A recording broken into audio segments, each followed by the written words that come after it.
So that they made it to the center of the cave. Chris's heart skipped a beat, the object at the very center being of a very meaningful value to both he and his Pokemon. Juff and the Bubble Monkey only stared long and hard at it. A fresh subspace bomb with an ROB on each side was slowly counting down. At the time they had arrived, it only had 5 minutes to go off and consume the entire area they were in.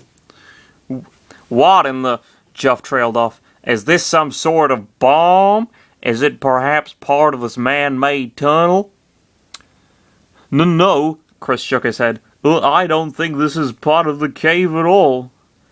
How did they know what it is, though? Because they never played Brawl. They were about to play it, and then it got corrupted, or whatever. So they don't... Surely they wouldn't know what the bombs were. Whatever. Now they do. Hooray! Woo! Magic. The two ROBs attached to the bomb turned to face them. The group stared back at them, feeling some kind of emotion from the inanimate robots. And these robots, Juff continued, going to inspect one of them to see their mechanical claws firmly inserted into the bomb. Why are they even attached to this? Lucario growled. There is a dangerous amount of black matter in this thing, he said. We need to destroy it before it goes off! His trainer gasped and grabbed his right arm. What are you doing? Destroying a bomb is pretty much like making it go off, Juff suddenly said. He felt nervous, but he pressed on. The blonde was wondering what to do with the bomb, as the Bubble Monkey playfully got in the thinking position. The countdown was at 4 minutes. Maybe I can try to disarm it. A method of disarming a subspace bomb was never heard of before. At least that was what the otherworldly duo thought. They doubted if somebody like Juff could even pull off the feat. Are you serious? Chris asked, unsure. Whatever you do, don't punch this bomb just yet, Lucario, Juff said as he approached the counter, inspecting whatever open lid he could find in the contraption. Looking below the counter, what does he mean counter? He found a small lid that he could easily open by unlocking a simple lock. Okay, I found something here. Chris was mildly amazed, but his nervousness became worse to the possibility of Juff accidentally triggering the bomb earlier by accident. Alright, now comes the hard part.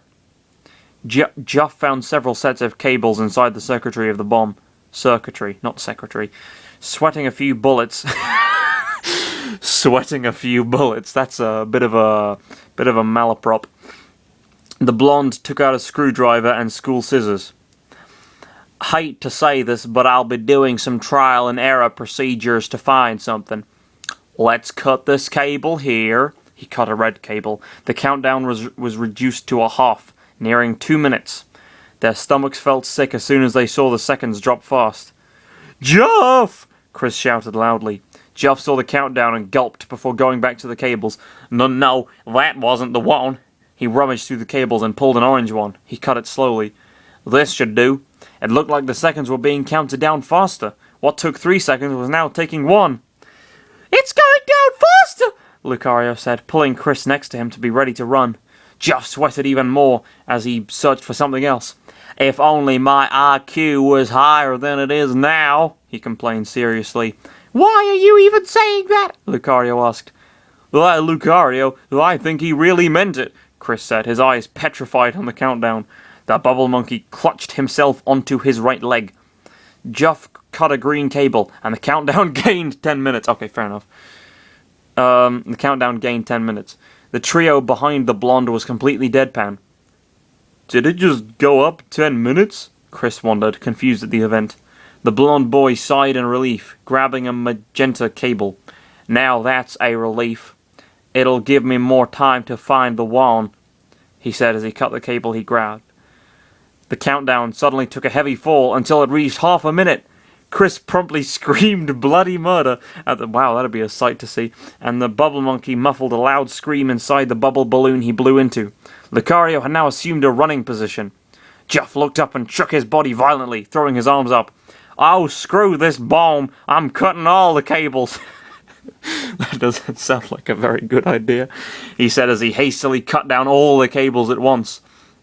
Lucario, with Chris in his arm, reached out for Juff's legs, but then they all heard a clicking sound coming from the bomb. Looking up quickly, the countdown had stopped at 20 seconds. They all stared at the countdown, their jaws hanging down in shock. The ROBs at the side had been turned off as told by their lifeless eyes. "Dear goodness," Chris breathed out. "It did stop," Lucario added calmly. Juff froze into place for a little while until he stood back up, dusting off himself. "Oh, I did it," he said. "I can't believe I actually did it." Lucario let go of Chris, who had been holding onto his neck with both arms for dear life. The teen and the monkey stepped away from each other while still staring at the defused bomb. "There goes 1 year of my life," Chris said. "Don't say that," Lucario said, almost instantly set out of worry. "Well, that was a very adrenaline-filled experience. I've never predicted we would come across something like this," Chris complained. But anyway, it was stopped after all. We should be glad we weren't blown to smithereens." Juff!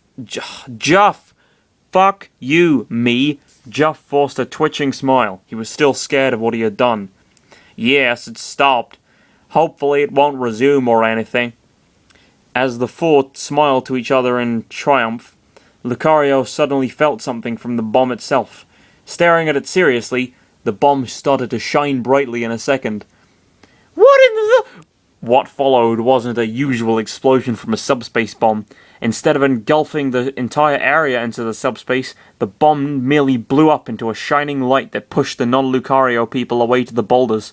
Lucario couldn't react in time to shield Chris from the pushing wind of the explosion. Luckily, the flash was only wind that emerged from within the bomb. Chris gasped as he crashed against a boulder behind him. "Chris!" Lucario yelled, just as the bright explosion died down. The spot where the bomb and the robots once stood was clear.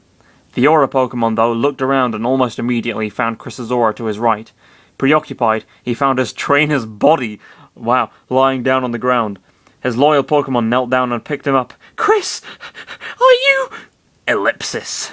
Chris had briefly lost consciousness, but he didn't get hurt much behind just being pushed...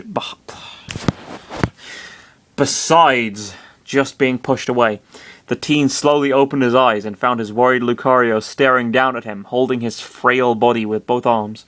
"Lucario!" Juff and the Bubble Monkey slowly stood back up from where they were pushed and approached the door. What the hell does Bubble Monkey mean? It's been bugging me for some time. What does Bubble Monkey mean? I presume it's a character from the game, but what does it mean? Why is he Bubble Monkey? Does he blow bubbles? Is it because he likes gum? Why?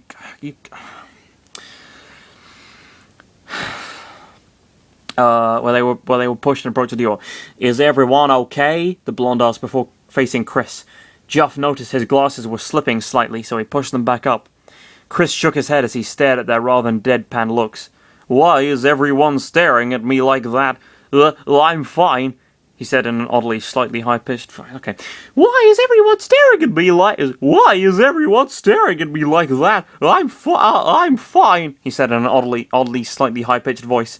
When he noticed the sudden change of his voice, he gasped. What the hell happened to my voice? It sounds like I sounded when I was younger." "More like," Juff trailed off confused, "your entire body got younger."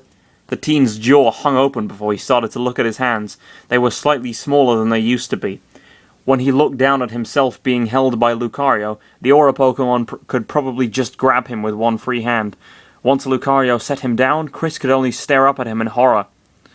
"Lucario, please tell me you got a sudden growth spurt. A sudden growth spurt out of that bomb going off." That's how explosions work. That's how growth spurts work as well. He stared at Juff, who was now at his eye level perfectly. "Oh!" Lucario shook his head. The boy before them was his beloved trainer. No, you really got younger," he managed to say, baffled at what had happened to Chris. Chris's next reaction summarized the entirety of his situation as he stared at his relatively smaller hands. Never before in his life he expected to utter a heavy swear. A heavy swear, but the event forced him to yell, "Holy sh!" next time.